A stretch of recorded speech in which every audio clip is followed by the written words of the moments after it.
Em 6 anos trabalhando com estruturas, esse projeto ele me mostrou que não são as forças que atuam nas peças, né, mas sim a forma que elas se encaixam, como elas se distribuem nessa composição. Construir um outro olhar de engenharia depois de trabalhar com uma arquitetura que se aproxima de uma arquitetura japonesa que é tão admirada.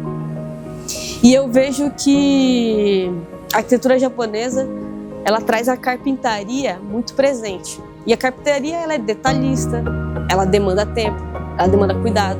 E a gente se encontra num período em que a industrialização ela tem dominado o mercado, tem crescido muito. E a gente busca trabalhar com estruturas de madeira por isso, velocidade, precisão, alta tecnologia. Então elas são muito próximas, mas elas são diferentes em tempos, né?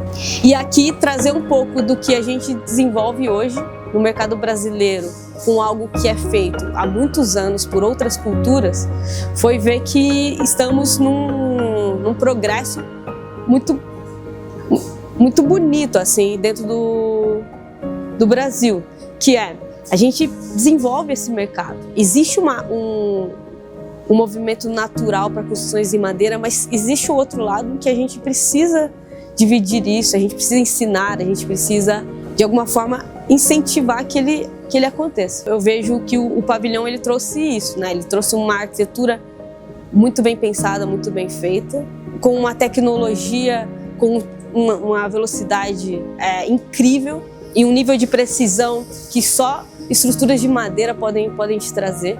E a gente conseguiu juntar tudo isso aqui. Minha grande virada de chave desse projeto do pavilhão foi a gente identificar a madeira como um lugar de reaproveitamento e de extrema especificidade.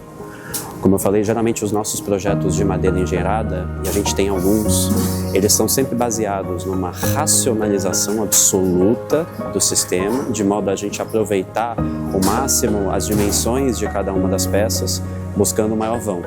Aqui o pensamento foi de trás para frente. Em cima de um inventário, em cima de um estoque, a gente trabalhou no mapeamento e aproveitamento dessas peças. Então isso abre uma chave para a gente de possibilidades de uso da madeira, onde comumente a gente não encaixaria. A gente teve a oportunidade de exercitar um projeto de arquitetura que começa na macro escala, desde a definição geométrica do pavilhão e como as pessoas vão usar esses espaços de encontro, até a definição micro da ambientação de interiores. Isso fez com que a gente atuasse de forma transversal entre diversos setores do escritório, buscando um melhor aproveitamento do início ao fim do projeto. Quando a gente une isso à temporalidade de uma arquitetura efêmera que precisa ser feita em um tempo muito curto, isso fez com que a gente exercitasse também novos processos de integração entre a arquitetura civil e a área de interiores. Apesar desse stand ter uma escala um pouquinho menor, a gente gosta de estressar talvez os conceitos de uma macroescala até uma escala mínima que seria um design de produto.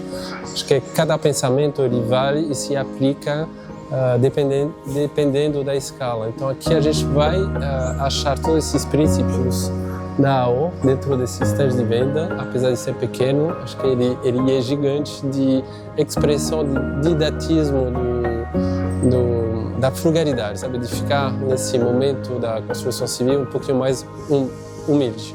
Dia a dia, mas também num evento isso virar algo que se integra naturalmente com a própria praça, com a rua, né? Então acho que essa talvez seja a investigação um pouco mais específica desse projeto, sabe? Ele é uma coisa que se abre, a gente sabe que a madeira tem todo um cuidado da relação com a chuva, da relação com a umidade, mas o fato de que é um pavilhão pensado como um portal de entrada para um universo de uma praça, de um espaço aberto, colocou essa possibilidade de explorar um pouco o material de uma maneira não tão óbvia, talvez.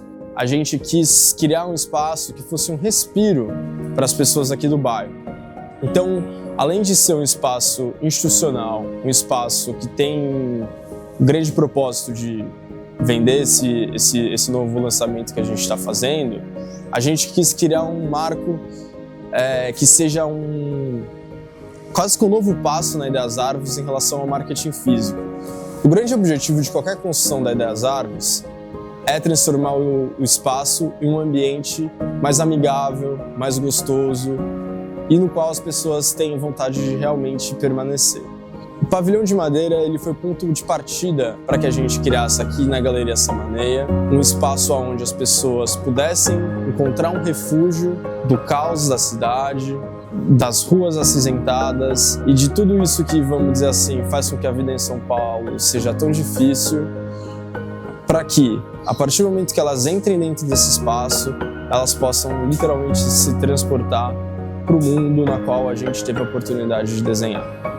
Então eu acredito profundamente que no futuro da empresa, nos nossos futuros empreendimentos, a gente vai cada vez mais trazer essa materialidade, trazer essa lógica de construção para que a gente tenha uma cidade mais agradável, um uso de materialidade mais sustentável e que a gente continue criando espaços arquitetonicamente relevantes e principalmente espaços onde as pessoas se sintam bem.